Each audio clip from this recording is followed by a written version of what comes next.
Good morning friends, কেমন আছো সবাই? আশা করি সবাই ভালো আছো। আমি মনিকা বর্ধমান জেলা থেকে তোমাদের সামনে নিয়ে চলে এলাম নিত্যদিনের নতুন একটি ব্লগ। আশা করছি আজকের ব্লগটিও তোমাদের ভালো লাগবে। যদি ব্লগটি একটুকুনো অংশ ভালো লেগে থাকে তাহলে চ্যানেলটি সাবস্ক্রাইব আর একটি লাইক করে আমার পাশে থেকো। আর তোমাদের মূল্যবান বক্তব্য কমেন্টে রাখতে ভুলো না কিন্তু। বড়দেরকে আমার প্রণাম ও ছোটদেরকে অনেক অনেক ভালোবাসা জানিয়ে আজকের ব্লগটি শুরু করছি। এখন বাজে সকাল 8টা। ঘুম থেকে উঠে আমি মনার কিছু কাপড় জামা ছিল কেচে ওগুলো মিলে দিয়েছি। ওগুলোর কিন্তু ব্লগে দেওয়া হয়নি। কালকে তো বাসরাদ্ধ হয়ে গেছে, আজকে হলো কাজের পরের দিন। আর আমি দেখো মাছ বাছতে বসে পড়েছি। এগুলো কিন্তু আজকের আনা মাছ নয়, ফ্রিজে রাখা ছিল। কালকে তো খাওয়ান দাওয়ান হয়েছিল, তখন তো মাছ এনেছিল। তখন জানো তো বড়বাবু কিছুটা ট্যাঙারি মাছ এনেছিল কিনে, সেগুলো কালকে আর বাছা হয়নি, ফ্রিজে রেখে দিয়েছিলাম। ওইগুলোই আজকে সকালে বেছে নিচ্ছি। আর কয়েকটা বাড়তি বড় মাছের পিস ছিল, সেগুলো ফ্রিজে রেখে দিয়েছিলাম। ওগুলো তো বাছার ঝামেলা নেই, ওগুলো তো বাছা আছে। আর টেঙারি মাছগুলো জানো তো কালকে এনেছিল। এদিকে তো এখন জল হচ্ছে, নদীতে বান হচ্ছে, একদম টাটকা ছিল মাছগুলো, লাফাচ্ছিল। কিন্তু কালকে ভিড় ছিল, ঘরে খাওয়ান দাওয়ানো ছিল, তাহলে আর বেছে রাখতে পারি নাই। আর বড়বাবু টেঙারি মাছ খেতে খুব ভালোবাসে। কিন্তু জানো তো টেঙারি মাছের যে কাঁটাগুলো কাটতে হয় না, ওই কাঁটাগুলো আমি কিছুতেই কাটতে পারছিলাম না, খালি হাতে না ভোঁকা যাচ্ছিল। আচ্ছা, তোমরা কে কে টেঙারি মাছ খেতে ভালোবাসো কমেন্টে জানিও তো। আর টেঙারি মাছগুলো বাছতে জানো তো আমার অনেকটা সময় লেগে গিয়েছিল, কাঁটাগুলো বাছতে বেশি করে। তারপর দেখো বেছে ধুয়ে নিয়েছি, এরপর নুন হলুদটা মাখিয়ে রাখছি, কিছুক্ষণ নুন হলুদটা মাখিয়ে রাখবো। আর আমার বাপের বাড়িতে জানো তো প্রত্যেককে মাছ খেতে পছন্দ করে, মাংস খেতে অতটা পছন্দ করে না। আর বুনি ওইদিকে শাক, তারপর পটল ভাজা, ঘি করলা ভাজা, সবজিগুলো না সব কেটে রেখেছিল, যা যা রান্না হবে সেগুলোই আমি কলতলায় আনলাম, দিয়ে ভালো করে ধুয়ে নিচ্ছি।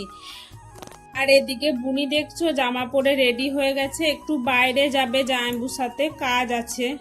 আর শাকটাতে না বালি ছিল জানো তো, ওই জন্য দুবার করে বালতিতে ফেলে ভালো করে ধুয়ে নিচ্ছি।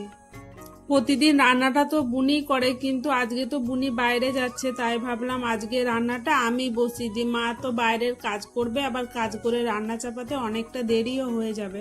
এদিকে কড়াইয়ে করে তেলটা গরম করতে দিয়ে দিচ্ছি, তারপর মাছগুলো এক এক করে ভেজে নিচ্ছি। প্রথমে দেখো বড় মাছের পিসগুলো ভেজে নিচ্ছি, তারপরে টেঙানি মাছগুলো ভাজবো।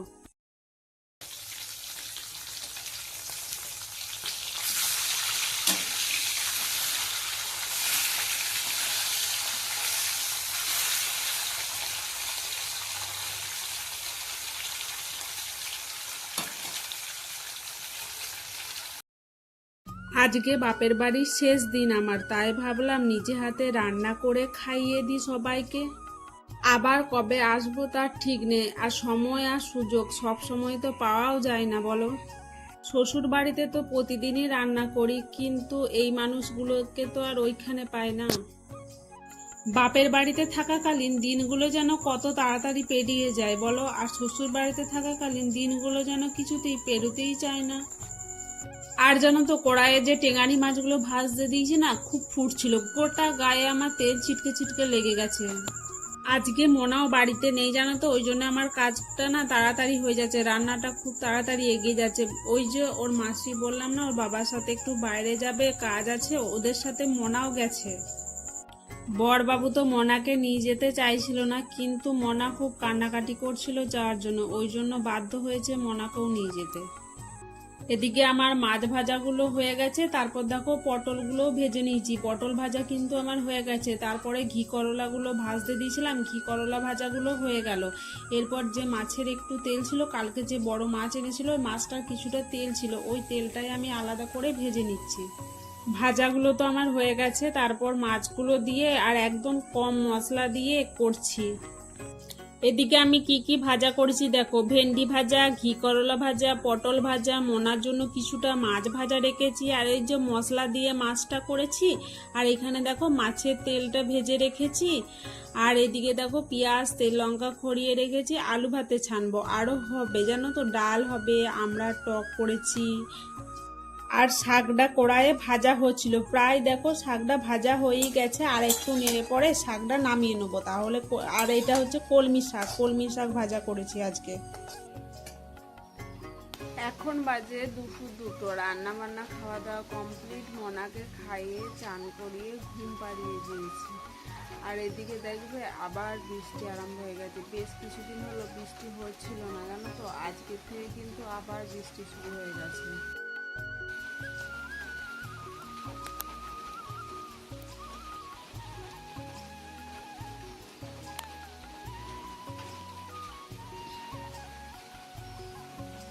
তোমাদের সাথে গল্প করতে চলে এলাম একেবারে বিকাল বেলায়। এদিকে বুনি দেখো কত কিছু রান্না করছে, আবার মোমোর জন্য পুর করছে আর লইগুলো দেখো করে রেখেছে। আর এদিকে চিকেন পকোড়া হবে বলে মাখিয়ে রেখেছে বাটি করে। আর দেখো আলু ভাজা কেটেছে, আর এদিকে লুচি হবে, লুচির জন্য লইগুলো কেটে রেখে দিয়েছে। এই দেখো এইদিকে কড়াইয়ে করে চিকেন পকোড়াগুলো এক এক করে ভেজে নিচ্ছি। দেখো তো দেখতে কেমন লাগছে চিকেন পকোড়াগুলো।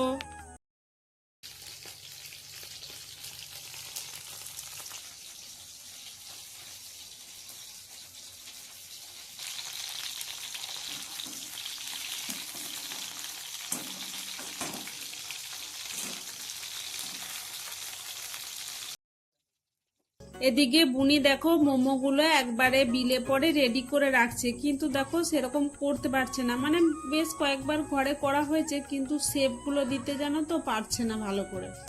করতে ভালোভাবে পারি না ঠিকই বলো, কিন্তু ঘরে করে খাওয়ার মজাই আলাদা। এদিকে দেখো মোটামুটি ভাবে করা হয়ে গেছে, তারপর দেখো ভাপতে দিয়ে দিয়েছি। জানি দেখতে হয়তো ভালো হয়নি, কিন্তু আমাদের স্মৃতি হিসাবে খুব ভালো থাকবে জানো তো। তারপর এদিকে দেখো লুচিগুলো করে নিয়েছি। লুচিগুলোও কিন্তু একদম ফুলকো ফুলকো হয়েছে, কেমন দেখতে হয়েছে। আর এদিকে তারপরে আলু ভাজাটা চাপিয়ে দিয়েছি, ব্যাস আলু ভাজাটা হয়ে গেলেই হয়ে যাবে। এদিকে বড়বাবুকে চা আর পকোড়া দিয়ে দিয়েছিলাম। তো বন্ধুরা আজকের ব্লগটা এখানেই শেষ করছি। যারা আমার ভিডিওটি এখনো পর্যন্ত দেখছো তাদেরকে অসংখ্য ধন্যবাদ। আর যারা আমার পুরনো সাবস্ক্রাইবার হয়ে পাশে আছো তাদেরকেও অসংখ্য ধন্যবাদ। আর যারা আমার নতুন ভিডিওটি দেখছো তাদের কাছে একটাই অনুরোধ করব, চ্যানেলটি সাবস্ক্রাইব করে আমার পাশে থেকো। সবাই ভালো থাকবেন, সুস্থ থাকবেন। কালকে দেখা হবে আমার সাথে আপনাদের নিত্যদিনের নতুন ব্লগে। টাটা।